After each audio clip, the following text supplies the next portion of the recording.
He blocked her path with arrogance. She responded with grace, and the truth that would humble an entire company. The sun hung high above the city, spilling its golden heat across the mirrored glass of the towering building. Every pane glimmered like a promise of success.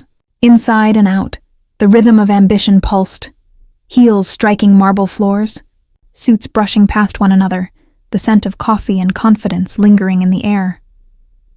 At the front entrance, a security guard stood firm, his posture crisp, his eyes darting between faces and ID badges.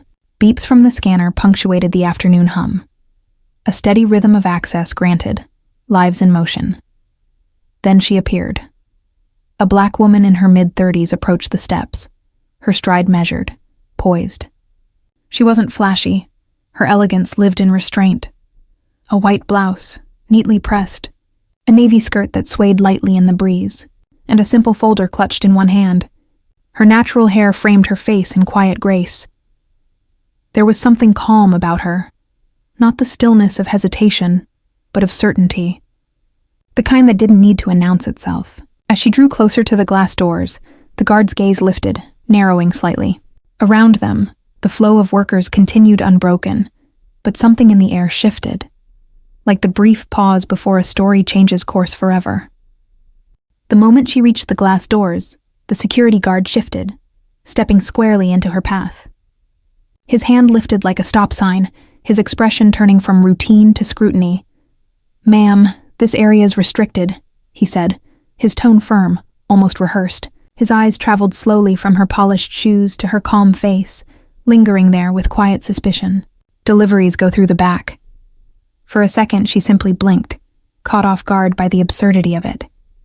The hum of conversation around them blurred into background noise, the shuffle of heels, the buzz of phones, the faint echo of laughter. She inhaled, steadying herself, her voice soft but sure. "I'm not making a delivery," she replied evenly. "I'm here for the leadership meeting." He gave a small, incredulous snort, crossing his arms as though bracing for amusement. "Uh-huh. And I'm the president." He chuckled, the corner of his mouth curling upward. She didn't flinch. Only a faint flicker passed through her eyes. Not anger, not shame, but a quiet disbelief that this was still happening. The guard's laughter faded into the summer air, but the sting of dismissal lingered, sharp and invisible between them. A few people glanced over as the exchange unfolded. Brief, curious looks that quickly slid away. No one wanted to get involved. A woman in a red blazer whispered something to her colleague, eyes flicking toward the scene before both disappeared into the elevator. The rhythm of the lobby continued, but the air had shifted, tighter now, uneasy. The black woman stood still, her composure unbroken, though a faint ache pressed at the edge of her calm. She could feel the weight of eyes, some pitying, some judgmental, yet she refused to let it touch her spirit. Instead, she exhaled quietly and glanced at her watch, its silver face catching the light. "Please let your supervisor know that Ms. Daniels has arrived," she said gently, her voice low but firm, carrying an authority that didn't need to be raised. The guard frowned, his patience thinning. "Look, lady, I don't have time for games," he muttered, waving his hand dismissively. He pointed toward the street as if swatting away an inconvenience. She didn't move, didn't raise her voice, just stood there. Tall, poised, the embodiment of grace under fire, while the world around her kept pretending not to see. Just as the tension in the air seemed to thicken beyond words, the sharp hum of an engine broke through the lobby's stillness. A sleek black sedan rolled up to the front entrance, its doors glinting under the afternoon sun. The security guard glanced briefly, uninterested, until a man in a navy suit stepped out in a rush, his phone still in hand, his expression tight with urgency. "Ms. Daniels," he called out, relief spilling into his voice as his eyes found her. "We've been waiting for you. The board is ready." For a heartbeat, silence stretched. The words hung in the air, heavy and echoing. The guard froze.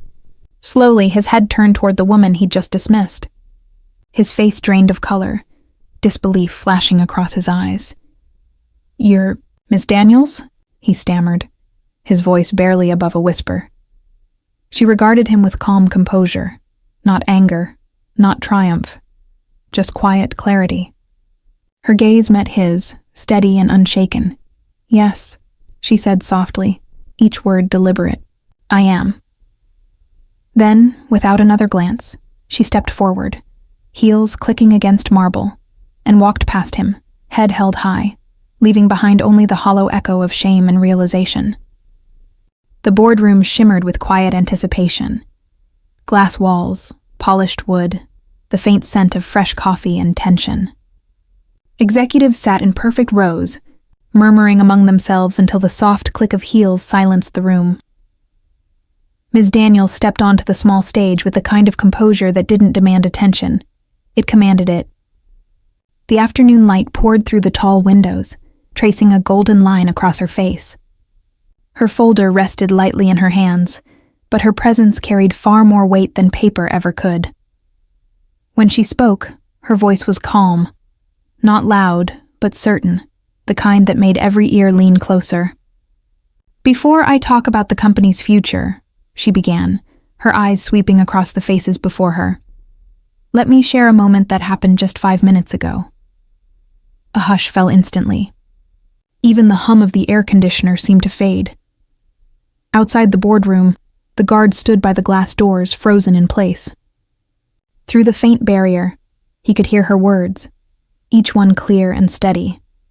Words that seemed to travel past walls, past titles, and straight into something far deeper. Conscience.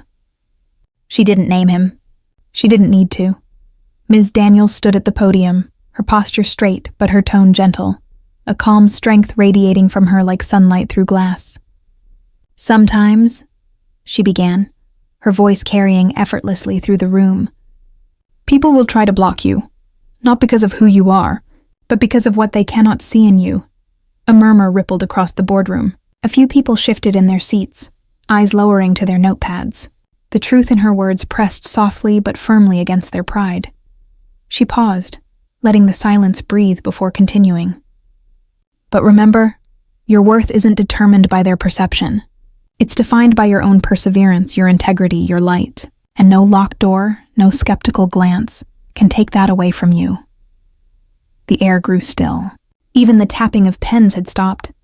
Her words hung there, simple, undeniable, powerful. Outside, beyond the glass, the guard stood frozen. He could hear her clearly now. The same woman he'd dismissed minutes ago was teaching a room full of leaders what dignity truly looked like. His throat tightened as the realization hit. He hadn't just underestimated her, he'd exposed himself.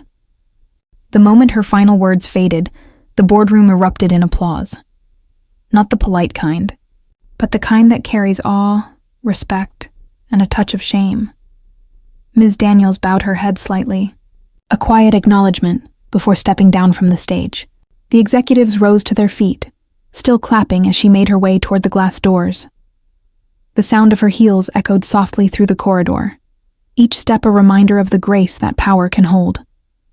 When she entered the lobby again, the light had shifted, the afternoon sun now pouring in golden ribbons across the marble floor.